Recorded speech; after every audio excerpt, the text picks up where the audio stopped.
Seja bem-vindo ao Direito 4.0. Eu sou Gustavo Miranda e neste podcast converso com as pessoas que estão transformando o direito por meio da inovação, criatividade e tecnologia. Uma das maneiras mais rápidas de se absorver conhecimento é através de experiências intensas e transformadoras. O Global Legal Hackathon tem sido uma dessas raras oportunidades no universo jurídico. Em apenas 54 horas, pessoas do mundo todo se organizam em equipes para criar soluções que visam melhorar a prática jurídica e o acesso à justiça. Neste episódio, eu convidei a Lorena Lage e a Paula Figueiredo, que são membros da Comissão de Direito para Startups da OAB-MG, e estão organizando o evento que acontecerá em uma das cidades sede, que é Belo Horizonte. Elas vão contar pra gente como funciona essa competição e as muitas ideias sensacionais e empresas de sucesso que nasceram nas edições anteriores. É uma ótima oportunidade para quem busca uma forma de se inserir nessa revolução do Direito 4.0, já que o evento acontecerá em 12 cidades do Brasil simultaneamente. Para você não perder nenhum dos nossos próximos episódios, siga o Direito 4.0 no seu player favorito, siga o nosso Instagram, que é @Direito 4.0 Podcast, e também estamos no LinkedIn. É só procurar Direito 4.0 Podcast. Beleza? Vamos nessa? Lorena, seja bem-vinda ao Direito 4.0 mais uma vez. Para quem ainda não conhece a Lorena, a gente já gravou um episódio, o primeiro episódio do podcast foi com a Lorena. A gente falou sobre direito para startups e o que a gente pode aprender, nós advogados podemos aprender com elas. Então, quem ainda não escutou esse episódio, eu recomendo demais que dê uma conferida. Seja muito bem-vinda. Muito obrigada, Gustavo. É um prazer estar aqui mais uma vez. E agora a gente tem a oportunidade de bater mais um papo sobre esse universo que eu tanto amo, né? Então, estou super animada. Muito bom. E estou também com a Paula. A Paula a gente já se conhece há um tempo já. Está estreando aqui no podcast, mas tenho certeza que não vai ser a última vez. Paula, seja muito bem-vinda ao Direito 4.0. Muitíssimo obrigada pela oportunidade. Vamos conversar aqui hoje, né, sobre as atividades do ano, com a expectativa de que todos vocês que estão ouvindo a gente possam estar conosco. Muito obrigada pelo convite. Nada, que isso, um prazer. Gente, eu tenho recebido muitas mensagens de pessoas que chegam e tomam conhecimento do Direito 4.0, não só do podcast, mas dessa revolução mesmo 4.0 que está acontecendo.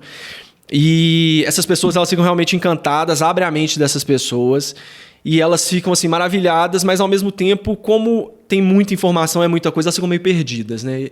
Tá, adorei, quero entrar nessa Direito 4.0, por onde eu começo? E aí, a gente está aqui agora em março, vai ter um Global Legal Hackathon. E eu achei uma ótima oportunidade de convidar vocês que estão aí ativamente na organização desse evento aqui de Belo Horizonte para contar um pouquinho para essas pessoas, principalmente, que querem colocar o primeiro pé ou que já estão lá e querem esse novo desafio, como que elas podem entrar num evento que, assim, o que a gente ouve, a gente vai conversar muito sobre isso, mas de mudar completamente as pessoas. Como que é esse evento? O que é? Como que se originou esse evento? O Global Legal Hackathon é a maior competição de direito e tecnologia do mundo. Ela vai acontecer aqui em BH, mais 11 cidades do Brasil e mais várias cidades em todos os continentes, dos dias 6 a 8 de março, em que a gente desenvolve, em um final de semana, soluções de base tecnológica para a gente melhorar o nosso dia a dia no direito e para a gente também melhorar o acesso à justiça. É a terceira vez que a Comissão de Direito para Startups da OAB organiza esse evento. Da OAB aqui de Minas, né? Da OAB aqui de Minas, né? Então, pela terceira vez, a gente vai trazer esse evento que muda as vidas de quem participa e também as vidas de todo mundo que vai receber o que há de vanguarda em direito e tecnologia, né, gente? E é um prazer estar aqui nessa mesa com 2 integrantes da comissão para poder ajudar a contar, né, sobre esse grande evento e para poder convidar vocês. O que significa hackathon? Hackathon é uma junção, né, da palavra hacker e da palavra marathon, maratona. Então, na verdade, é uma programação, é uma maratona de programação, né, uma corrida aí para poder programar. E esses eventos foram ficando muito populares, especialmente nas últimas décadas, porque é um formato que permite a gente construir soluções de uma forma ágil, né, num final de semana.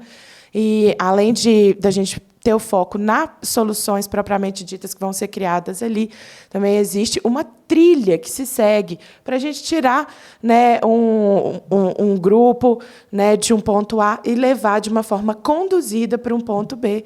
e a partir daí, né, a gente conseguir trazer inovações para o nosso mercado em direito e tecnologia. E é muito legal mencionar que nessa trilha a gente chama de Zero to Hero, inclusive, né? Ela é do zero ao se tornar um herói, até você se tornar um herói ou uma heroína, que é o que a gente pretende nesse evento. E é bom destacar isso porque às vezes as pessoas ficam pensando, eu não tenho know-how para ir, eu preciso estudar. Outro dia uma aluna minha da pós-graduação falou, Lorena, eu preciso estudar, preciso ler legislação, como é que é? O que eu tenho que fazer antes desse evento? E não, você vai do zero mesmo, e como a Paula bem disse, você vai ser conduzido. A gente tem uma equipe de mentores sensacionais que a gente escolhe ali para ir conduzindo todos os participantes ao longo desses 3 dias intensos de evento, né? A gente já está indo para a 3ª edição, a gente viu muita coisa boa acontecer aí nessa caminhada, e a gente vê esse desenvolvimento profissional das pessoas. Então, como o Gustavo bem ressaltou, a gente é muito procurado e, inclusive, parabenizo pela iniciativa aqui do podcast, porque eu já comentei com você e todos os dias eu sou abordada por alguém que ouviu o podcast e que quer saber mais sobre esse mundo, né? Eu brinco que deu aquele estalo que a inovação mordeu e a pessoa quer saber um pouco mais sobre isso, o que fazer, como se envolver. E lá na pós-graduação eu falo para os meus alunos, eu falo, olha, se você quer uma indicação minha de um evento, de uma coisa que você tem que fazer ao longo do ano para se desenvolver profissionalmente, para entender um pouco mais desse meio, é o Global Legal Hackathon. Então, essa é a oportunidade de você se desenvolver do zero mesmo. Então, não precisa de conhecimento prévio, não precisa de nada demais. É ter disposição e ter mente aberta. Principalmente disposição, Exato. Porque é intensa a maratona, mas é muito interessante. Tá, vocês estão falando de maratona. Muitas pessoas, maratona, beleza, mas o que é na prática essa maratona? O que é maratonar num evento desse? A gente começa na sexta-feira, abrindo, né, o evento, explicando como que as coisas vão acontecer entre sexta e domingo. Depois a gente faz o que a gente chama de pitch invertido, que a gente chama personagens do direito para poder falar sobre que tipo de questões que eles gostariam de ver solucionadas dentro da prática do dia a dia deles.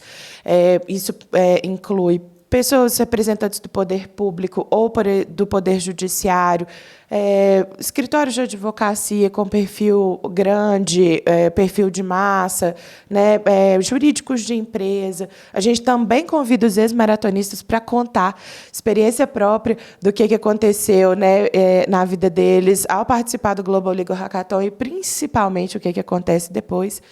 E depois a gente passa para uma dinâmica de formação de grupos. É nesse momento que a gente vota as ideias dos participantes, dos maratonistas, que vão ser desenvolvidas durante o hackathon, e a gente também faz a distribuição das pessoas nos grupos, faz a montagem dos grupos, que é uma dúvida também que as pessoas têm. Eu preciso ter uma equipe formada, né? E não precisa. A gente tem uma dinâmica específica para isso na sexta-feira. Então, no final da sexta-feira, a gente já sai de lá com os grupos montados e com as ideias que esses grupos vão desenvolver, dentro aí dessas duas vertentes, né, de melhoria do acesso à justiça e de melhoria do negócio do direito, né, da nossa prática do direito no dia a dia.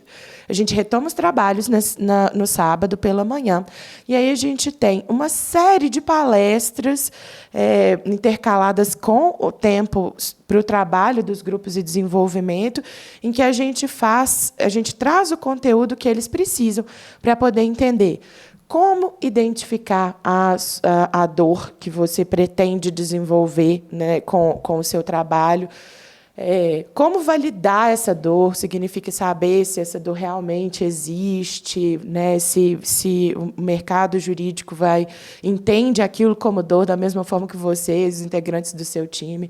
Depois a gente precisa entender qual a solução que esse grupo vai estar propondo para solucionar essa dor.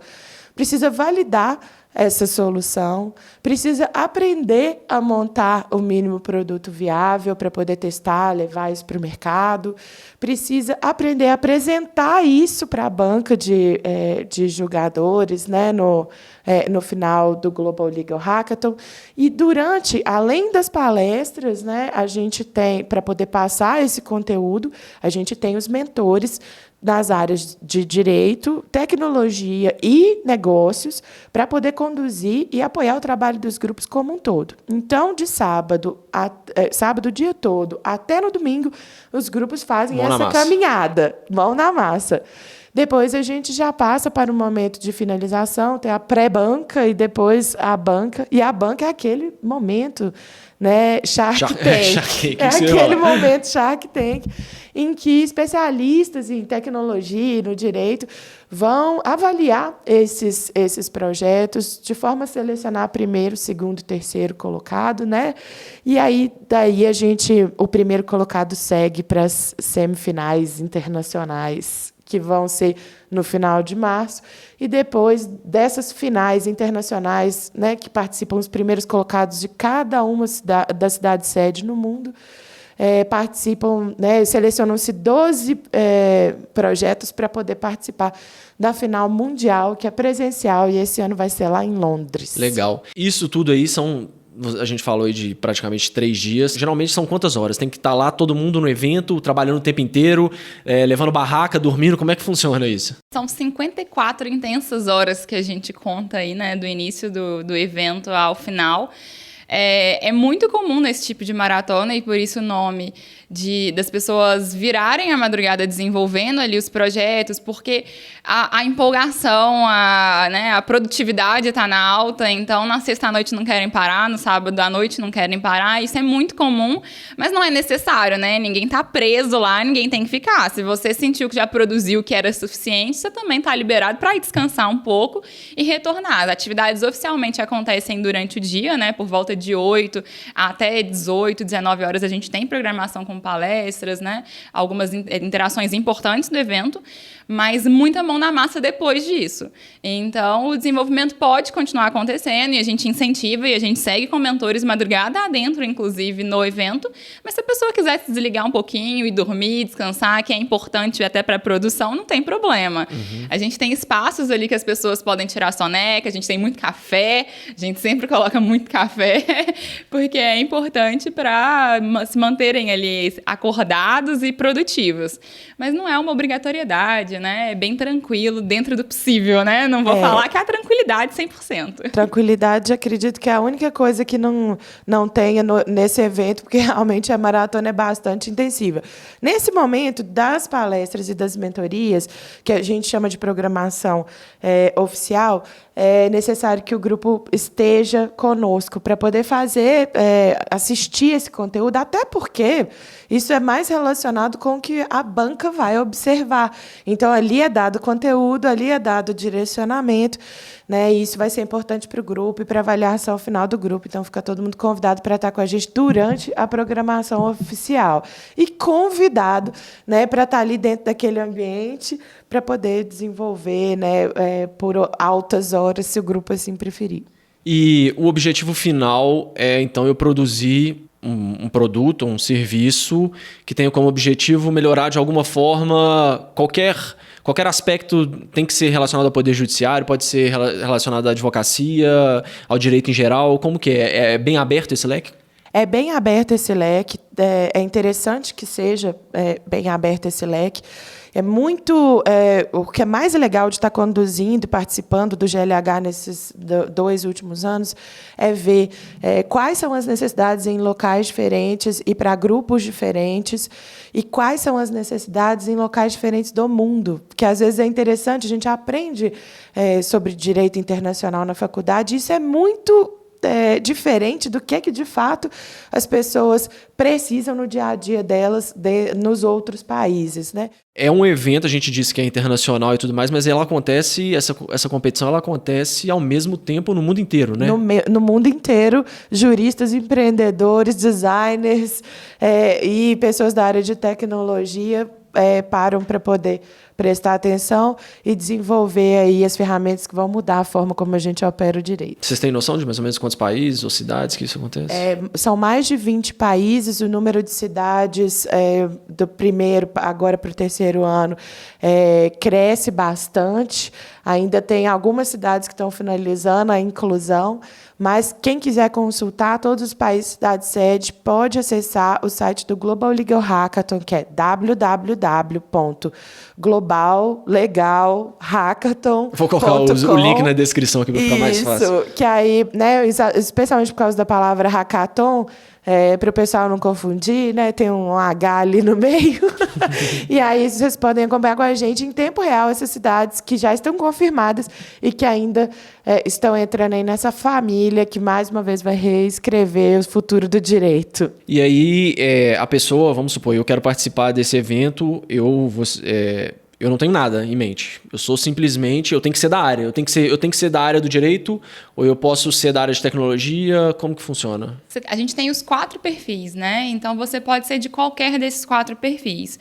O primeiro é o legal, então são as pessoas do direito, podem ser graduandos ainda, não precisa ser uma pessoa formada, que tem algum conhecimento dentro da nossa área para entender quais são as tecnologias que podem ser desenvolvidas, quais são as nossas dores, né? O que a gente precisa no mercado jurídico. A gente tem o perfil business, que são pessoas que têm um conhecimento de negócios mesmo, então empreendedores, empresários, estudantes de administração e áreas correlatas, pessoas que têm esse tipo de conhecimento.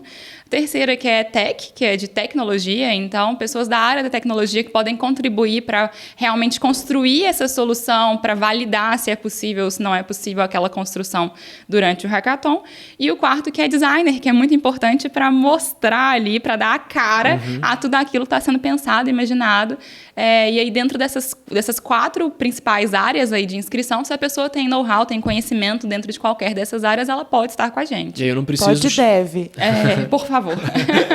E aí eu não preciso já entrar com uma ideia pronta, não. Né? Lá se organiza as pessoas por afinidade. Eu posso chegar lá sem uma ideia nenhuma. Olha, eu tô aqui só pela experiência, eu quero participar. Chego lá, eu vou me encaixar num grupo na minha área. Com certeza. E a gente, inclusive, incentiva, porque o crescimento profissional é muito maior. Se você chegou lá no zero mesmo, olha, não sei nada, fica tranquilo, né? Respira que a gente tá lá e teremos uma equipe de mentores para conseguir guiar. Você não precisa de ideia, não precisa de nada. E a gente faz essa, como a Paula explicou na sexta-feira, do pitch invertido, esse momento que as pessoas do mercado contam um pouco. Sugerem, né? Ano passado a gente teve um representante da Defensoria Pública, inclusive, que ele ressaltou, falou, por favor, precisamos de uma solução no sentido nesse formato, daquilo outro, né? Tem representantes de todas as áreas, advogados, área privada, pública, que eles vão falando, então, às vezes, até a pessoa que não tinha ideia passa a ter uma ideia e se apaixona por alguma ideia ali, nesse momento já. Mas mesmo se não tiver, a gente precisa ali, na verdade, de uma ideia por grupo, né? Então, a gente precisa que algumas pessoas tenham ideias para que a gente vá desenvolvendo. E isso, com tranquilidade, a gente sempre tem. Ideia é o que não costuma faltar. Exatamente, ideia sobra. Eu acho até legal a pessoa ir sem a ideia, porque esse desapego da ideia gera um diferencial, né? Às vezes a gente acaba se apaixonando pela ideia sem querer validar, né? Só pela ideia, tive uma ideia maravilhosa e tudo mais, e aí na hora de receber as críticas, aquilo ali fica um pouco mais difícil, você fica tentando forçar a sua ideia ali, porque é seu filhinho assim, né? Exato. Então você chegar lá sem ideia nenhuma, eu acho que é até um diferencial para ter um produto final mais interessante. Com certeza, e eu vou contar até uma história curiosa. A gente teve recentemente a reunião da Comissão de Direito para Startups, né? E eu estava conversando com o Gabriel e a Júlia, que foram da primeira edição e hoje tem a Free Law, né? E aí que já também participaram aqui do podcast, Gabriel, né? Magalhães. O Gabriel, a gente estava conversando com o Gabriel e eu estava contando para ele, que é muito engraçado, que eu lembro dele desde o dia 1. Não sei porquê, né? Porque tem algumas pessoas que marcam mais, mas o evento é muito intenso, então não dá pra lembrar de tudo. Mas, por coincidência, eu lembro exatamente do primeiro dia que ele estava muito frustrado, porque ele chegou com uma ideia que era um software de gestão, sabe? Ele só queria que tivesse um design mais atrativo dentre os softwares de gestão. E ele reunia com as pessoas e ninguém queria, sabe? Todo mundo olhava pra ele, nossa, que cara chato, não quero. E o Gabriel querendo, e ele tava com a Júlia, que é a atual sócia dele, né, na Free Law, e a Júlia também sem pensar, e aí numa mentoria, ele falou, olha, a gente brainstorm, a gente tem as técnicas para poder incentivar que saiam as ideias, e aí eu entrei em sala e falei, olha, coloca todas as ideias. E aí a Júlia, eu tenho uma, mas não é legal. E eu falei, não, todas as ideias, eu quero todas as ideias, quero ouvir todo mundo aqui, sem filtro. E fomos escrevendo na mesa, e aí as pessoas de tecnologia que estavam lá foram dando ideia também. E a Júlia acanhada com a dela, Júlia, fala a sua ideia. E aí ela foi e expôs que é o que é a Free Law hoje. E aí eu falei, gente, isso aí eu queria no meu escritório, eu contrataria. Inclusive, hoje, na prática, eu contrato. Eu falei, gente, isso eu contrataria, mas olha, vamos validar. E aí a gente vai para as demais técnicas, a gente usa as ferramentas que existem no Global Legal Hackathon. Mas eu falei, olha, essa é uma ideia super legal, tá vendo como que não pode desprezar nada? E aí o Gabriel foi desapegando e foi se apaixonando pela nova ideia, que é o que, né, foi muito bem sucedido no GLH e é hoje também no mercado. Então é muito interessante de ver isso. Esse apego à ideia, às vezes, realmente não é interessante. Você tem que ter uma mente aberta mesmo, você tem que se desafiar. Esse é o ponto mais legal do GLH, é o profissional se desafiar para ele poder saber o quanto ele pode crescer, do zero to hero. E falando então um pouco mais dos cases de sucesso que esse evento já gerou, né?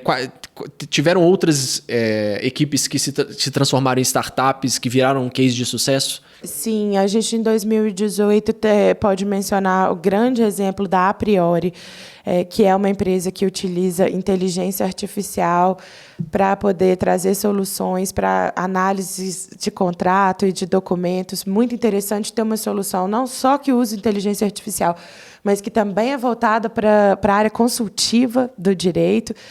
Temos também a Junta Mais, que é uma Lawtech aí que está querendo propiciar a conexão, o acesso à justiça de quem não tem condições. Então, eles conseguem ali também linkar profissionais que querem doar o seu tempo, profissionais de direito que querem doar o seu tempo para ajudar outras pessoas. Então, eles surgiram do segundo Global Legal Hackathon e estão no mercado. Temos também a DPU. Quer contar um pouco sobre a DPU? A DPU é uma solução, por exemplo, é até importante mencionar que a gente tem soluções que não ficaram entre os 3 primeiros colocados e se tornaram negócios. Isso é muito legal. Isso que importa. Exatamente. A DPU é uma solução voltada para a Lei Geral de Proteção de Dados e Proteção de Dados. Existe ainda, né, um grande desconhecimento do mercado a respeito do que precisa ser feito, de ferramentas que a gente pode utilizar. Então, a DPU vem fazer uma junção de inteligência jurídica com base tecnológica para poder auxiliar na verificação de conformidade, por exemplo, de termos e condições de uso, com relação à nova Lei Geral de Proteção de Dados. Ela, né, não só traz uma possibilidade de ferramenta para as empresas, mas também uma possibilidade de verificação de conformidade pelas pessoas que são as titulares dos dados. E se a gente puder, né, dar o nosso próprio depoimento, das 8 soluções que apresentaram o pitch aqui ano passado, eu, Paula, investiria em todas. Eu vejo a necessidade para todas elas, né? Algumas podem não ter chegado num estágio de evolução nesse espaço de um ano, mas, com certeza, ainda tem espaço no mercado, e fazer essa ponte entre as pessoas lá, entre investidores, entre pessoas interessadas em conduzir esses projetos, é o mais importante. Isso aqui é muito legal, né? Porque, assim, isso em competições de maneira geral, né? Não quer dizer que a pessoa não ganhou, que ela perdeu e não vai conseguir fazer nada, usar nada daquilo. Aliás, tem muitos casos de pessoas que ganham as competições e se dão muito mal. É claro que tem uma visibilidade maior e tudo mais, mas se dão muito mal, e o 3º, 4º, 5º, 6º, 7º lugar estão maravilhosos no mercado aí e mandando ver. Então, isso é muito relativo. Né? A Freelaw, por exemplo, não ficou no primeiro lugar, né? Ela ficou em terceiro lugar na primeira edição e é uma startup que está continuando no mercado, promete muito, e o Gabriel fala isso, que às vezes se ele tivesse ganhado, eles não teriam tido o mesmo destino que eles têm sem ter ganhado. Que o aprendizado deles, a forma como as coisas foram acontecendo depois, tinham que ter sido dessa forma, e ele está muito satisfeito com isso. E a gente tem também várias equipes que falam isso com a gente, falam, olha, a gente não ganhou, né? Ou a gente também tem o prêmio Resiliência, que muito a gente dá. O prêmio Resiliência, por exemplo, ano passado teve uma equipe que começou, eram 6 pessoas na equipe, e aí alguns participantes desistiram, ficaram 3 e reduziu para 2 ao final, no último dia. E os 2 continuaram até o final ali, mesmo com, né, desfalcados, que não é o normal, mas continuaram até o final e apresentaram, tiveram seu pitch, como a Paula disse, que ela investiria até mesmo nessa solução. E tudo isso é muito interessante, é um crescimento muito bacana para todos os envolvidos. É interessante ganhar o Global Legal, a gente quer uma equipe lá na final internacional, queremos, mas o participar já podem ter certeza que já é um ganho muito interessante, já é um prêmio pessoal e profissional, e você já é um herói ou heroína lá no final do GLH. E é interessante falar que a gente segue apoiando e ponto, né, incentivando, porque uma dúvida muito comum do GLH que tem surgido também é se a comissão, a organização se torna proprietária, pega a participação da solução. De jeito nenhum, pessoal. De jeito nenhum, né? E o desenvolvimento, a ideia, o projeto é da equipe, dos participantes, e podem ficar muito tranquilos quanto a isso. O nosso papel é incentivar, enquanto propósito da comissão, de realmente modificar e trazer todo mundo para esse mundo do direito das startups. Mas todo o crédito, mérito é da equipe. E tem muito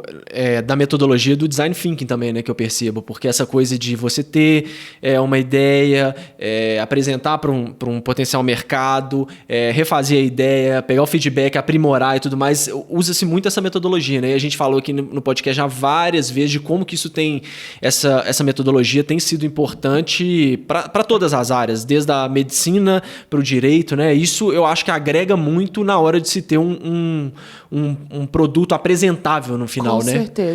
Porque você não tem uma coisa baseada no achômetro, você tem uma coisa que foi minimamente validada ali, você tem o produto mínimo viável ali, né, no final. Exatamente. É muito interessante esse tipo de jornada, porque ela permite que a gente concentre várias formas de desenvolvimento de soluções e consiga trazer de uma forma concentrada e efetiva, especialmente porque é aplicada, né, no desenvolvimento das soluções ali, e aí o crescimento do grupo, da própria solução e principalmente das pessoas é muito alto. A gente consegue fazer isso de uma forma concentrada, já testada, né, que consegue trazer soluções para o mercado do direito. Obviamente, existem hackathons em outras áreas também, mas a gente consegue um grande desenvolvimento pessoal através dessa técnica e de outras técnicas que estão ali dentro, dessa metodologia, né, que a gente aplica.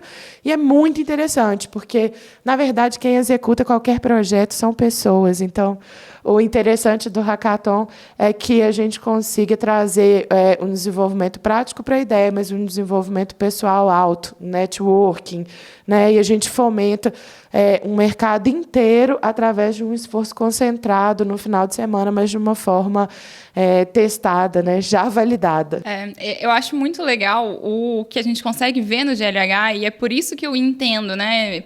Pessoalmente, eu vejo que o GLH traz um crescimento profissional tão legal, porque as pessoas conseguem ver que se em 54 horas elas foram capazes de fazer aquilo, de se tornar heróis e heroínas, elas podem muito mais no dia a dia delas. Então, projetos que às vezes empresas, e por isso que as startups, né, as empresas de base tecnológica, têm sido tão visadas, porque coisas que as grandes empresas ficam construindo 2, 3, 4, 5 anos, em um tempo muito menor é feito por essas empresas, por pessoas engajadas. Então, o que se constrói ali em 54 horas consegue mostrar para o profissional, para aquele participante, para o maratonista, o quanto nada é impossível, que ele pode fazer muito mais e ele leva isso depois para a vida dele. Então, isso é muito interessante de ser construído e de ser visto, né? Então, é o que dá mais orgulho para os participantes no final. Ano passado, teve uma participante que no final, e não se assustem, ela estava chorando. E aí eu fui, né? Por que você está chorando? O que está acontecendo? Aí ela definiu para a gente assim, olha, é um misto muito grande de realização profissional, de felicidade, de ter percorrido aí toda uma montanha russa nessas 54 horas, de intensidade, de ter vivido tudo o que pode acontecer no meu dia a dia profissional. Então, eu sei que se eu passei por tudo isso aqui, pela frustração, pela necessidade de pivotar, ou seja, de mudar a ideia ali, né? De ter precisado mudar tanta coisa e no final deu certo, isso me mostra o quanto eu posso seguir adiante. Então, eu tô cansada aqui agora, mas eu tô realizada. Muito e isso bom. Pra gente que tá na organização do Global Legal Hackathon não se paga. Com certeza. Faz tudo valer a pena, né? Com certeza. E eu acho que também, assim, só de você também estar em contato com pessoas que estão com a mesma... Todo mundo ali né? Praticamente todo mundo tá com a mesma mentalidade, né? Com a mesma garra, querendo a mesma coisa. Então, assim, vocês falaram do networking e tudo mais. Só de você conhecer essas pessoas, de conversar com pessoas diferentes, de capacidades diferentes e tudo mais, já é uma coisa que é realmente transformadora. E ainda tem a questão dos mentores, né? Porque é só gente foda ajudando as pessoas a desenvolverem as ideias. Então, eu queria falar um pouco sobre o papel dos mentores. A Lorena pode até falar, porque ela vai ser mentora também, né? Não é nem a primeira vez. Então, como que funciona essa questão da mentoria ali para dar o suporte para essas pessoas? Não, que estão participando. É um momento muito interessante. E a gente fala, quando somos mentores, a Paula normalmente não é mentora porque ela é jurada no GLH, mas a Paula também já foi, né? É mentora de diversos programas. A mentoria é uma troca mútua. Não parece para as pessoas, mas a gente aprende muito também com todos ali que estão envolvidos. Mas o que a gente faz, e eu estou reunindo os mentores desse ano, é buscar pessoas que já têm essa mente aberta dentro das 4 vertentes dos perfis aí que a gente mencionou, que participam do Hackathon, para dentro de todas as dúvidas dessas pessoas, qualquer dificuldade que acontece ali durante, a pessoa simplesmente levanta a mão ali durante a execução, na maratona, que algum mentor vai vir ajudá-la. Então, nossa, né, brecamos aqui porque a gente não tem ideia, como aconteceu no caso que eu contei. Então, levanta a mão e peraí, vai chegar alguém ali que vai te falar de alguma ferramenta que você vai usar, vai te instigar, vai mostrar um caminho. E o mentor é feito não para dar resposta, não para falar, você tem que fazer isso. Muito bom. Mas para guiar e instigar. Com certeza. E todos nós estamos lá para isso. A gente também não vai falar, é isso, faz isso e pronto. Não, olha, legal, eu gostei, é interessante, ou não gostei, mas vai validar, você pode validar dessa forma, daquela outra forma, o que a gente pode fazer. Os mentores, eles são peças-chave. Esse ano a gente já tem aí confirmado o Felipe da Hacker, a Ivy Cristine, a gente já tem a Carol Nobre, a gente tem várias pessoas e muito mais pessoas vindo. Nosso facilitador esse ano vai ser o Carneluto Spinelli, que também é sensacional, tem um aprendizado muito grande lá do Lemonade, Tecmol, diversos outros programas, que conseguem fazer esse guia e esses melhores amigos dos participantes. Às vezes a gente é odiado também, porque a gente tem que dar algumas... Joga um balde de água fria. A gente joga balde de água fria, mas a gente joga o balde de água fria e em seguida retorna guiando. E isso é importante para o maratonista ali que está o aprendizado dele. Então, o nosso papel ali é ser esse guia, esse mentor mesmo, para que ele consiga concluir. Porque vai ter os momentos desesperadores, a gente não nega, né? Como disse, não é 100% tranquilidade, não mesmo. Mas nós estaremos ali, o nosso papel enquanto mentores se você desanimou, a gente vai te animar de novo, a gente vai te instigar de novo. Você está achando que não tem saída, você não está vendo a saída, a gente vai iluminar a saída. Esse é o nosso papel ali no Hackathon. E tem, depois que, né, forma essas equipes, muitas vezes com pessoas desconhecidas, como que tem sido o pós-evento? Geralmente essas equipes que são formadas, elas se transformam numa empresa, numa startup realmente, ou é mais ali só pela experiência? Excelente pergunta, muito importante por sinal. O mais importante do Hackathon é o que acontece depois dele. Então, o objetivo é que essas empresas permaneçam, sim. E a gente pode falar com muito orgulho que as nossas empresas aqui de BH, né, o nosso Hackathon é um que leva, né, os grupos levam seus negócios à frente. É claro que, se a gente considerar, né, o todo, todos os projetos vão para frente? Não, porque nem na vida real é assim. Exatamente. Né? Então, desgaste entre os participantes do grupo também pode acontecer de uma ideia permanecer sem ser com aquela formação original de pessoas. Até porque as pessoas podem estar disponíveis para participar de uma competição, mas podem ter objetivos profissionais diferentes naquele momento e decidam não prosseguir dentro daquele grupo. Então, nós já tivemos grupos que prosseguiram na formação original e as empresas estão aí, né, para poder mostrar para a gente a caminhada delas e a possibilidade, né, desses negócios se tornarem altamente lucrativos. Já tivemos casos de grupos terem ajustes nas suas equipes logo após o Hackathon e também depois de passado muito tempo, assim como acontece nas empresas normais. Mas, sim, o objetivo é que esses negócios continuem e eles têm continuado. Ótimo. E aí, a final, ela vai acontecer... esse ano vai ser em Londres, né? Esse ano vai ser em Londres. Por que Londres? Tem algum... Tem. A organização... Geralmente era Nova York, né? Isso. A Organização Internacional identificou que, quando falamos de direito e tecnologia, um lugar interessante para se estar é no Reino Unido. No Reino Unido já houve alteração das regras, né, sobre o exercício das atividades legais, que ainda não foram alteradas, né, em vários outros países. Por exemplo, no Reino Unido é possível que um escritório abra o seu capital, capte investimento em bolsa, receba investimento, né, de entidades ou pessoas, enfim. E, então, é interessante a gente trazer essas questões ao debate. É um ambiente propício para desenvolvimento de ferramentas e de modelos de negócios diferenciados dentro do direito. Então, a gente tem uma expectativa extremamente positiva sobre a final do GLH ser em Londres esse ano. E para a gente pensar também no sucesso dos nossos projetos aqui no Brasil, nossa banca é extremamente voltada, né, para questões de mercado e sustentabilidade real desses projetos, né? Mas para a gente também entender que a gente pode e deve ter projetos na área do direito que não ficam limitados só ao território brasileiro. Esse é um pensamento que a gente costuma ter um pouco de dificuldade no direito, já que nossas atuações são limitadas ao nosso território nacional, né? Porém, as ferramentas que a gente utiliza, elas podem sim e devem beneficiar não só os advogados brasileiros, ou a justiça brasileira, a população brasileira, né, mas também várias outras. Então, fica aí o super convite para a gente pensar em desenvolver negócios com aplicabilidade para além do Brasil. Isso é possível. A gente tem já temos exemplos brasileiros, já temos empresas brasileiras constituídas por advogados que estão lá, inclusive com sede no Reino Unido. Para saber mais detalhes, perguntem para a gente, estejam com a gente no GLH, que a gente conta tudo lá. Ótimo. Para quem está um pouco inseguro, ou falar, não quero participar, não consigo esse ano, está difícil, qualquer pessoa... É um evento que é aberto, eu posso ir lá ver o que está acontecendo simplesmente para ter uma noção e talvez ano que vem, por exemplo, participar efetivamente? Excelente pergunta. Muitas pessoas querem estar no evento e aí a gente abre na sexta-feira para o público em geral somente assistir. Para quem tiver interesse, é só acessar o nosso link de inscrições lá no Simpla e existe a possibilidade de assistir à sexta-feira e assistir à banca no domingo. E também, né, uma possibilidade de assistir os dois.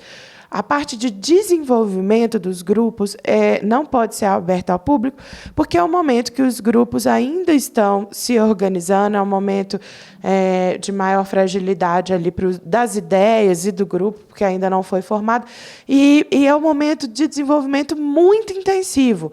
Então, essa parte ela não é possível assistir, muitas pessoas pedem para poder assistir, mas não é por motivos específicos, tanto para não atrapalhar o desenvolvimento do grupo, quanto para não ter uma exposição da ideia antes dela estar madura, dela ter seguido o caminho de zero até hero. E já teve alguma equipe brasileira que ganhou, ou pelo menos chegou até a final, você sabe? Nos dois anos, né? No primeiro ano do Global Legal Hackathon, em 2018, nós tivemos uma equipe participando da final. No segundo ano, 2019, nós tivemos 2 equipes brasileiras. Somente Brasil e Alemanha tiveram 2 equipes, né, entre os 12, porque é muito concorrido. E eu queria parabenizar aqui a Comissão de Direito para Startups, representada pela Paula aqui, da OABMG. E por vocês dois. A nossa presidente, a Paula. Então, porque realmente é um trabalho, a gente está vendo que Belo Horizonte está em várias frentes aí, se destacando nessa questão de direito, tecnologia e de inovação. Sim. E é muito importante a atuação que a comissão está fazendo, não só nesse evento, mas em vários outros, né, em vários outros eventos, em disseminar conhecimento e tudo mais. Ainda mais um evento desse que ele é sem fins lucrativos, né? Então, totalmente. Assim, tá todo mundo aqui doando o seu tempo, o seu trabalho, exato, com o objetivo de proporcionar para essas outras pessoas uma experiência diferente do que se viu até hoje, né? Então, eu queria parabenizar vocês. E se vocês tiverem mais algum comentário, algum direcionamento para as pessoas, fiquem à vontade. Lorena? Bom, eu queria agradecer essa oportunidade de falar sobre o Global Legal Hackathon, porque, como eu disse no início, é um dos eventos que eu mais indico mesmo. Quem quer conhecer um pouco mais desse universo, quer saber um pouco mais sobre Direito 4.0, né? Afinal, estamos aqui no podcast Direito 4.0. Esse é o evento que eu mais indico para que as pessoas possam se desenvolver, mas se de alguma forma não puderem, aproveite as demais iniciativas que a nossa comissão proporciona, as demais iniciativas que o ecossistema proporciona, mas saiam dessa caixinha, né? Abram a mente mesmo, procurem as pessoas que estão envolvidas nesse meio, peçam apoio. Quando a gente fala de Direito 4.0, a gente fala justamente dessa colaboração que existe nesse meio. Então, nos procurem, estamos à disposição, todos aqui, eu sei, já até falo pela Paula e pelo Gustavo, porque eu sei que é assim, nós somos assim. Com certeza. E aproveitem dessa e de outras oportunidades, mas eu espero vocês no GLH. É isso aí. Exatamente. A gente espera vocês no GLH e a gente também direciona que vocês acompanhem a gente nas nossas mídias. Também é possível interagir com a gente lá e ter maiores informações sobre o Global Legal Hackathon nas nossas mídias, que são LinkedIn, Facebook, Instagram. Acho que a gente pode deixar os links aqui também para todo mundo poder acompanhar conosco toda a evolução e poder participar. A forma de entrar nesse nosso meio de direito e tecnologia é estando em conjunto e participando conosco. É muito interessante poder dizer com muito orgulho que a gente tem conseguido, os advogados que estão interessados em direito e tecnologia, têm conseguido estar juntos, andar muito juntos e realmente escrever história. As transformações pelas quais a gente passa hoje em dia são super intensas e acredito que é a gente que vai ajudar a sociedade a passar por essas transformações. E na nossa profissão, especialmente, existem muitas oportunidades de trabalho que vêm junto com as transformações tecnológicas.